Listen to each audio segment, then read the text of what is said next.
Lição de número 11 com o título Cultivando a Convicção Cristã. É necessário que cada um de nós tenhamos a certeza da nossa fé, para que o inimigo não venha confundir a nossa mente. Por isso a palavra de Deus diz: conheçamos e prossigamos em conhecer o Senhor. Então é muito importante que você adquira conhecimento e esse conhecimento você também tenha a graça de Deus para que você possa não somente defender a sua fé, mas que você possa também ajudar as demais pessoas a alcançar essa fé salvífica na pessoa do Senhor e Salvador Jesus Cristo. Nosso textual está em 1 Tessalonicenses capítulo 2 e o versículo 3, onde diz: porque a nossa exortação não foi com engano, nem com imundícia, nem com fraudulência. Então Paulo, né, a Bíblia Sagrada, ela é categórica em dizer que o evangelho tem que ser genuíno, verdadeiro, não com fraudulência, não com engano, não com torpe ganância, né? Não para benefício próprio, como nós temos visto muitas vezes acontecer. Verdade prática, o cultivo da convicção cristã é imperioso para a prática e a defesa da fé em tempos de adversidades. A leitura bíblica em classe se encontra em 1 Tessalonicenses capítulo 2, do versículo 1 ao versículo de número 12. A introdução está dizendo: diante das incertezas atuais e dos ataques às doutrinas bíblicas, é indispensável ao crente cultivar uma profunda convicção cristã. Então é necessário cultivar. É necessário manter a chama acesa da convicção, do entendimento. Quando alguém te questionar a respeito da tua fé, o próprio apóstolo Pedro ele disse o seguinte: quando formos questionados a respeito da nossa fé, nós precisamos responder com mansidão, com inteligência. Então a nossa fé não é apenas dizer eu creio porque eu creio. Não, a nossa fé é uma fé inteligente, uma fé que é alicerçada, baseada na palavra. Então não cabe ao salvo esmorecer em meio às tribulações. Então nós precisamos, nessa lição nós vamos estudar o que? Os aspectos espiritual, moral e social que formam a convicção da nossa fé. Vamos começar no ponto primeiro, onde diz convicção espiritual. No item 1, poder do Espírito, por orientação divina, o evangelho foi proclamado na Europa. Paulo teve uma visão que nesta visão ele viu um homem, né? Um homem com a vestimenta que dava a entender então que este homem era da Macedônia. E neste sonho, este homem então diz assim, ó, passa a Macedônia e ajuda-nos. Então Paulo, ele teve a certeza que era para ele partir então para Macedônia. A partir dessa revelação, a mensagem da cruz foi anunciada primeiramente ali em Filipos, né, e depois em Tessalônica. Então o apóstolo Paulo, ele começa ali anunciando o evangelho e ao levar a palavra do Senhor ali na Europa, ele deixa claro que o evangelho não foi pregado como um mero discurso racional. Então não é apenas um discurso racional, não é uma descoberta científica, não. É o poder de Deus para aquele que perece. Então, o Evangelho é o poder de Deus. Então, ele diz assim, ó, mas sobretudo em poder, no Espírito Santo e em plena convicção. Então, Paulo anunciava que ele tinha convicção, porque veja bem, quando Deus chama Paulo, ele era um judeu convicto, ele era cheio de fé no judaísmo e ele não cria que o Cristo que morreu na cruz, que o Jesus que morreu na cruz era o Cristo. Ele não cria de forma alguma. Então, ele teve um encontro real com Jesus e nada podia abalar essa convicção dele. Talvez você diga, pastor, mas eu não tive um encontro como Paulo teve. Não como Paulo teve, nenhum de nós tivemos, mas nós tivemos um encontro com Jesus e este encontro gera fé em nosso coração e tem que ser cultivado através da leitura bíblica, do estudo bíblico e da oração para nos mantermos de pé. Assim podemos afirmar que na ausência de convicção espiritual, a palavra de Deus é reduzida a mero intelectualismo humano. Então, alguém que esteja ensinando ou pregando apenas com o seu intelectual humano, não vai dar fruto, não vai alcançar os corações. É somente através do poder da palavra, do evangelho, do Espírito Santo. Por isso que é necessário que aquele que prega é necessário que ele creia. Então o apóstolo Paulo, ele disse, né? Eu sei em quem eu tenho crido. E você que está me ouvindo, caro ouvinte, eu tenho certeza que você também sabe em quem você tem crido. No item 2, confiança em Deus. O apóstolo declara que mesmo tendo padecido e sido agravados em Filipos, ele contando, né, sua fé não estava abalada. Ele se refere à perseguição sofrida antes de pregar em Tessalônica. Paulo e Silas tinham sido publicamente espancados com varas, em seguida lançados no cárcere interior, né, com os pés no tronco, e todavia, apesar dos ferimentos, apesar do jeito que eles estavam presos ali, as mãos amarradas aos pés em um tronco, perto da meia-noite, eles oravam e cantavam. Olha só, mesmo na aflição, mesmo na tribulação, mesmo tendo sido espancados, eles poderiam dizer o seguinte: não, nós sofremos pelo evangelho, então o que nós estamos ganhando de recompensa? Quantas vezes as pessoas pensam isso? Vão para a igreja atrás de recompensa financeira, de carro 0 quilômetro, de mansão. Deus não prometeu nada disso. Jesus falou: no mundo tereis aflições, mas tem de bom ânimo, eu venci o mundo. É claro que o Senhor te capacita, Ele te abençoa também financeiramente, também no âmbito da saúde. Jesus abençoa em tudo, mas não é o nosso foco primeiro. O nosso foco primordial é buscar a Deus enquanto se pode achar, é crer no Evangelho do Senhor Jesus Cristo e entendermos que mesmo sem carro, sem casa, nós já somos prósperos espiritualmente nele. E quando eles estavam ali cantando e louvando, perto da meia-noite houve um terremoto ali e as cadeias ali se abriram, o carcereiro foi se matar porque achou que todos tinham fugido. Paulo grita com ele e diz: não faça tal, porque estamos todos nós aqui. Aquele homem então teve temor de Deus e disse a ele o seguinte: o que eu faço para que eu possa ser salvo? E Paulo lhe dá uma resposta dizendo: crê no Senhor Jesus e será salvo tu e a tua casa. E aquele carcereiro leva Paulo e Silas para sua casa, ali dá alimento para eles, toda aquela família foi salva. E naquele dia, né, os romanos foram tentar se desculpar com Paulo, porque descobriram que ele era também um cidadão romano, portanto ele não poderia estar preso. Dali ele já vai para Tessalônica. No item 3, fidelidade na pregação. O apóstolo dos gentios assegura que o evangelho anunciado em Tessalônica não foi com engano, nem com imundícia, nem com fraudulência. Olha só. E depois ele diz também assim, ó: não como para agradar a homens, mas a Deus, que prova o nosso coração. Então, o Paulo deixa claro: o evangelho que ele pregava não era evangelho de interesse, não era evangelho mesquinho, onde ele tinha interesse em ganhar alguma coisa em troca disso. Não, pelo contrário, ele se doava, ele dava o seu tempo, ele dava a sua saúde para levar este evangelho. Parte 2. Então nós falamos aqui, nós estamos falando da nossa convicção. A nossa convicção, ela deve ser convicção espiritual, acabamos de falar.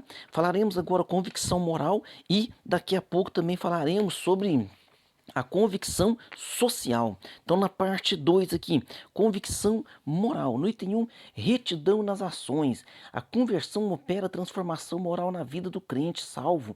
Desse modo, a Bíblia orienta, dentre outras recomendações, a deixar a mentira e falar a verdade, deixar o furto e ser honesto, não pronunciar palavras torpes e dizer apenas o que edifica. Então, a pessoa que chega a Cristo, ela tem também uma transformação na área moral daquela pessoa. Por isso nós estamos vendo hoje, né, como o evangelho tem sido escandalizado. Por quê? Porque as pessoas não experimentaram a transformação e estão dentro da igreja dizendo que são salvos, alguns são até pastores, e escandalizando a obra do Senhor.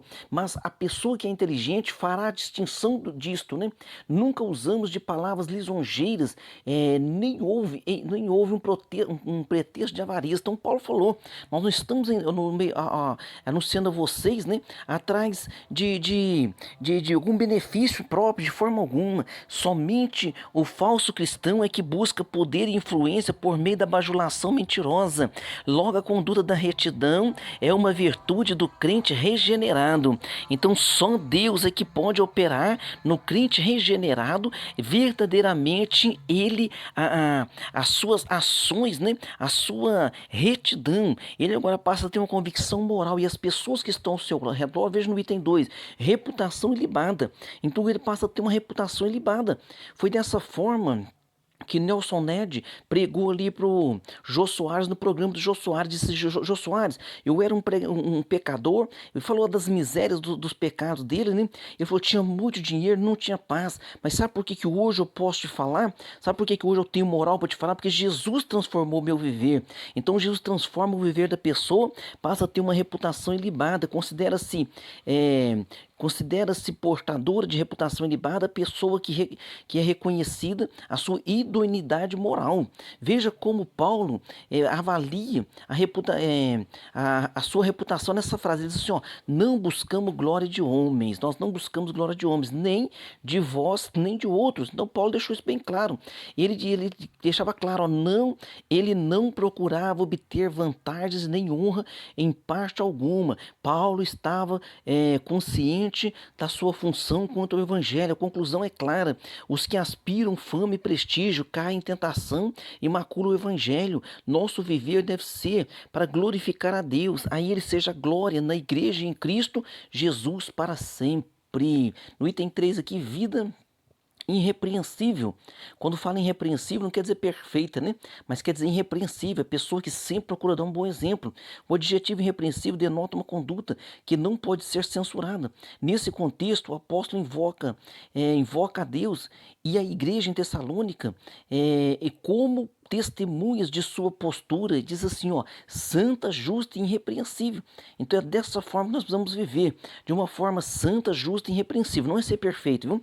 Nenhum ser humano é perfeito. Você vai falar, o fulano fez isso, o ciclano fez aquilo. Nós sempre temos dificuldades, nós sempre enfrentamos problemas, mas tem o seguinte, aquele que está em Cristo, ele procura uma vida, uma conduta irrepreensível, né? Diante de Deus e diante dos homens. Parte 3, a convicção social. Então nós temos que ter essa convicção social também, o bem-estar comum.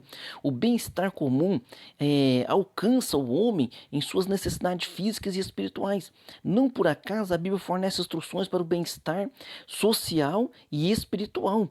Então tem todas as instruções na palavra. O papel da igreja é de proclamar o evangelho e aliviar o sofrimento, promovendo o bem-estar. Tiago deixou claro, Tiago falou o seguinte, mostra a tua fé sem as obras e eu vou mostrar minha fé através da minha obra. Então é claro que a obra não leva para o céu, mas diz a Bíblia, no mesmo capítulo que fala que a obra não leva para o céu, que é Efésios capítulo 2, versículo 8, também fala ali no versículo seguinte que as boas obras foram preparadas pelo nosso Deus para nós andarmos nela. Então Tiago diz, quando alguém chegar perto de você e estiver com alguma dificuldade, você fizer uma oração e despedir ele sem lhe ajudar, então essa fé é vã. Você faz a oração e você procura ajudá-lo e procura movimentar a comunidade ali da igreja, né, para ajudar aquela pessoa. Então, ciente disso, o apóstolo Paulo escreve, quiséramos comunicar-vos não somente o evangelho de Deus, mas ainda as nossas próprias almas. Ou seja, o apóstolo Paulo dizendo, não é apenas oração, não é apenas pregação, mas é se doar de corpo, alma e espírito. Nessa direção, o dever cristão engloba a moral e o social. A dedicação exclusiva de uma parte em detrimento da outra não retrata o verdadeiro evangelho. Então, às vezes, tem igreja que ele fala muito de cura divina e deixa outras coisas a desejar. Então, nós temos que ter um equilíbrio. Jesus cura, ele salva, ele batiza com o Espírito Santo, mas ele também faz o quê? Ele traz empatia em nosso coração para nós ajudarmos uns aos outros. No item 2, a dedicação altruísta, o amor, né, que ajuda a pessoa sem interesse. O apóstolo Paulo dedicou um profundo altruísmo na propagação do evangelho. Apesar do direito inerente, né, do seu apostolado, ele decidiu nada receber. Ele diz assim, ó, ainda que podíamos, como apóstolo de Cristo, ser-vos pesado. Então Paulo deixou claro. Então, muitas vezes Paulo estava numa igreja pregando, aquela igreja tinha condições financeiras, tinha pouca condição financeira, e ele não recebia daquela igreja, ele recebia ajuda de uma outra igreja para que mantesse ali, e ele ainda trabalhava. A Bíblia deixa bem claro, ele dizendo que trabalhava de dia e de noite. Então Paulo falou isso, deixou isso escrito, que ele trabalhava de dia e noite para quê?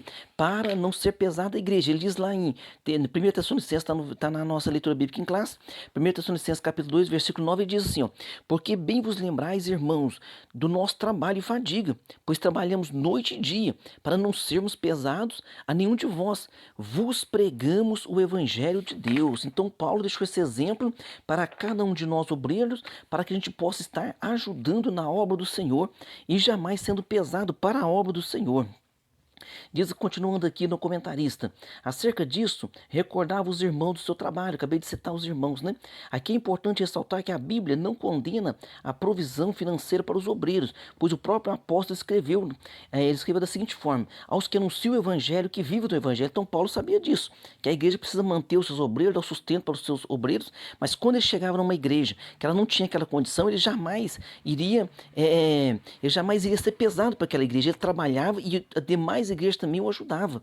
Então Paulo era muito consciente, trouxe um exemplo muito grande para nós. E o próprio Paulo em Timóteo 5,18, ele diz assim, ó, digno é o obreiro do seu salário. Então o obreiro é digno do seu salário, tá? Mas muitas vezes a maioria das nossas igrejas no Brasil, elas não têm condição. Então o obreiro às vezes recebe uma ajuda ali, né, simbólica, e também trabalha. E os crentes têm que valorizar esse obreiro e estar junto, colocar na mão junto na obra para trabalhar juntamente com este obreiro. Conclusão, Paulo foi submetido a uma série de provações durante o seu ministério. Não obstante, ele nos deixou exemplo de intensa convicção de sua eleição e da nossa eleição. Então Paulo destaca-se sua convicção espiritual, né, resultante do poder do Espírito Santo, sua convicção moral como reflexo do temor a Deus e sua convicção social demonstrada pela abnegação em servir, o seu altruísmo em servir sem nenhum interesse. Amém? Vamos para as nossas perguntas. Número 1. O que podemos afirmar a respeito da ausência de convicção espiritual? Nós podemos afirmar que a palavra de Deus é reduzida a um mero intelectualismo humano e seu resultado é ineficaz para transformar vidas. Então, aonde não há a convicção espiritual, passa-se a pessoa a pregar apenas com o intelecto humano e não há transformação de vidas. Pergunta 2. De acordo com a lição em que somos exortados a manter fidelidade na pregação, repudiar os falsificadores da palavra de Deus e anunciar a Cristo com sinceridade. Pergunta 3. O que é conduta de retidão? É uma virtude do crente regenerado, ou que o crente que nasceu de novo. Pergunta 4. Quem é o portador de reputação ilibada? É a pessoa de reconhecida idoneidade moral, né? Então essa pessoa é reconhecida e ela é respeitada na sua sociedade, respeitada ali onde ela está. Pergunta 5. O que o dever cristão engloba? Engloba a moral e o social, a dedicação exclusiva, né, de uma parte, quando a igreja se dedica exclusivamente a uma parte em detrimento da outra. Então não é esse o evangelho. O evangelho tem que ter equilíbrio e nós temos que estar atuantes, então, tanto na área social, quanto na área espiritual, quanto na área moral, pedindo a Deus graça para que a obra do Senhor possa crescer cada dia mais. Amém? Deus abençoe você e até a próxima aula.